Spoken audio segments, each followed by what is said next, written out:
Once again good morning बच्चों। जैसा कि आप लोग जानते हैं कि हम लोग आपके इंग्लिश लेसन में फर्स्ट चैप्टर में पैराग्राफ 1 to 8 तक पढ़ चुके हैं। चलिए आज नेक्स्ट पैराग्राफ शुरू करते हैं। आप लोग ध्यान से सुनिए। मे बी ही सेड नॉन चैलेंटली। जैसा कि आप जानते हैं कि इससे पहले वाले लाइन में मार्गी की मम्मी जो है उसे पढ़ने के लिए बोलती हैं कि स्कूल का समय हो गया है। तो मार्गी और टॉमी अपने अपने क्लासरूम में चले जाते हैं। तो मार्गी जो पूछती है टॉमी से जाते वक्त कि क्या हम लोग स्कूल के बाद फिर से उस किताब को पढ़ पाएंगे, तो वो जवाब देता है नॉन चैलेंटली का यहाँ मतलब कि ज़्यादा इंटरेस्ट नहीं दिखाते हुए बोलता है कि मे भी हो सकता है कि हम लोग पढ़ लें। उसके बाद ही वॉकड अवे विशलिंग, वो वहाँ से सीटी बजाते हुए निकल जाता है। The dusty old book tucked beneath his arm, अपने बाह के नीचे दबाकर उस धूल भरे पुराने बुक को लेकर के वो चला जाता है। मार्गी वेंट इनटू द क्लासरूम, मार्गी अपने क्लासरूम में चली जाती है। It was right next to her bedroom, इसका जो ये स्कूल रूम था वो कहाँ था, उसके बेडरूम के ठीक दाएं साइड में था। And the mechanical teacher was on and waiting for her, और जो मैकेनिकल टीचर था वहीं पर था, उसका इंतज़ार कर रहा था। It was always on at the same time every day except Saturday and Sunday, वो वहाँ पर ठीक उसी समय पर रहा करता था रोज़ाना, सैटरडे और संडे को छोड़कर। Next move on to the next page. Because her mother said little girls learned better if they learn at regular hours, क्योंकि उसकी माँ कहा करती थी कि जो छोटी बच्चियाँ हैं वो ज़्यादा अच्छी तरह से सीख जाती हैं यदि वो लगातार यानी नियमित रूप से प्रत्येक घंटे नियमित रूप से अगर वो बैठें तो वो ज़्यादा अच्छे ढंग से सीख पाती हैं। The screen was lit up, जो स्क्रीन था उसके मैकेनिकल टीचर का वो प्रकाशित हुआ, जला।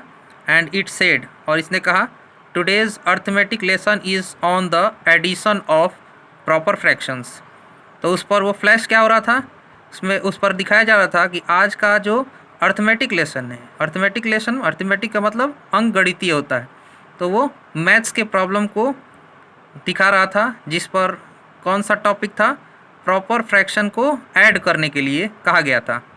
Please insert yesterday's homework in the proper slot, उससे मार्गी से अनुरोध किया गया कि कृपया करके कल का जो होमवर्क है, पिछले दिन का जो होमवर्क है वो प्रॉपर स्लॉट में उचित जगह पर डाला जाए, यानी वो जिसने जो वो होमवर्क बनाई थी उसको कंप्यूटर के उस स्लॉट में डालना था उसके होमवर्क को, ताकि वो उसका मैकेनिकल टीचर उसको चेक कर सके।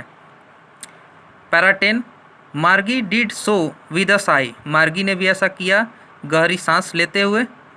She was thinking about the old schools they had when her grandfather was a little boy, वो सोच रही थी उस पुराने स्कूल के बारे में जो उन लोगों के पास हुआ करता था जब उसके दादाजी एक छोटे बच्चे थे।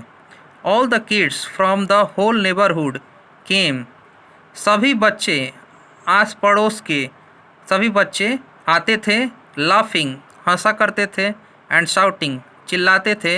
In the school yard, school के प्रांगण में।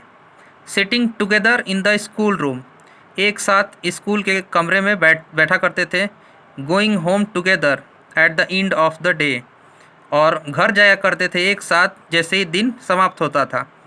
दे लर्न द सेम थिंग्स, वे एक ही चीज़ को सीखा करते थे।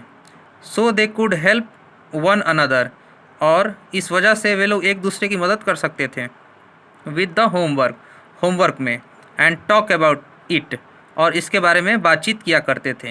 And the teachers were people, और जो शिक्षक थे वो लोग थे, ऐसी बातों को वो सोच रही है। And the mechanical teacher was flashing on the screen, तभी मैकेनिकल टीचर स्क्रीन पर कुछ फ्लैश करता है, कुछ दिखाता है। When we add fractions 1/2 and 1/4 ... जब हम लोग जोड़ते हैं फ्रैक्शंस को, एक 1/2 एंड 1/4, तो क्या होता है, यानी वो मैथ्स को जोड़ने के लिए सिखा रहा है, प्रॉपर फ्रैक्शंस को जोड़ने सिखा रहा है। मार्गी was thinking about how the kids must have loved it in the old days. मार्गी सोच रही थी कि कैसे जो बच्चे होते थे पुराने समय में, वो उनको बहुत ही प्यार किया जाता था पुराने दिनों में। She was thinking about the fun they had. वो सोच रही थी उन लोगों के बारे में कि कितना मज़ा वे लोग किया करते थे। तो दैट्स ऑल, ये चैप्टर यहीं समाप्त होता है। जैसा कि बच्चों मैंने पिछले वीडियो में बोला था कि जैसे ही ये लेसन हम लोग ख़त्म करेंगे तो हम लोग कुछ इंटरनल क्वेश्चंस के बारे में भी जानेंगे। तो आप लोगों को होमवर्क के रूप में मैंने कुछ क्वेश्चंस तैयार किए हैं पैराग्राफ 1 टू पैराग्राफ 5, जिसके कुछ क्वेश्चंस मैं आपको दिखा रहा हूं और आपको उस क्वेश्चन को पहले पैराग्राफ्स को पढ़ लेना होगा और फिर से, और उसके बाद उन प्रश्नों का उत्तर देना होगा। तो चलिए आपको दिखा देते हैं वो सारे क्वेश्चंस कौन कौन से हैं। चलिए देखिए, ये कुछ इंटरनल क्वेश्चंस हैं। द फन दे हैड, मैंने चैप्टर का नाम ऊपर में लिख दिया हुआ है। ये जो क्वेश्चंस होंगे वो पैराग्राफ्स पर बेस्ड हैं, जैसे लिखा है questions are based on paragraphs. तो पैरा 1 का क्वेश्चन है, फर्स्ट क्वेश्चन है, what was the date in Margie's diary at that night. Second question है, what was the condition of the pages. Pages की कंडीशंस क्या थी। पैराग्राफ 2 से question है, सेम विद माइन सेड मार्गी। ये एक लाइन उसमें लिखा हुआ है पैराग्राफ 2 में। क्वेश्चन है, what is this phrase same with mine stands for. ये जो फ्रेज लिखा हुआ है सेम विथ माइन, ये कहने से क्या अर्थ है। हाउ ओल्ड वर मार्गी एंड टॉमी। मार्गी और टॉमी कितने साल के थे। Paragraph 3, in which subject the mechanical teacher had given test after test to Margie. किस सब्जेक्ट में मैकेनिकल टीचर टेस्ट पर टेस्ट दिए जा रहा था मार्गी को। सेकेंड क्वेश्चन है, why did Margie's mother shake her head and what did she do then. Margie की माँ ने अपना सिर क्यों हिलाया और तब उन्होंने क्या किया। Paragraph 4, how was the county inspector look like. County inspector जो था वो किस तरह का दिखाई दे रहा था। एक्सप्लेन, वर्णन करें। Which part was hated by Margie the most. कौन सा पार्ट मार्गी बहुत ज़्यादा घृणा कर रही थी और क्यों कर रही थी। Paragraph 5, what was wrong with the geography sector. Geography sector के साथ क्या हुआ था। सेकेंड क्वेश्चन है, वाई वाज मार्गी disappointed and what was she doing. मार्गी क्यों निराश हो गई थी और वो क्या आशा कर रही थी। बस ये पैराग्राफ 5 तक क्वेश्चन मैंने किया है। नेक्स्ट पैराग्राफ्स के इंटरनल क्वेश्चन होंगे और कुछ एक्सरसाइज के भी क्वेश्चन होंगे। तो आशा करता हूँ कि आप लोग चैप्टर को पूरे अच्छे तरीके से पढ़ लिए होंगे और इन प्रश्नों का जवाब आप लोग लिखेंगे।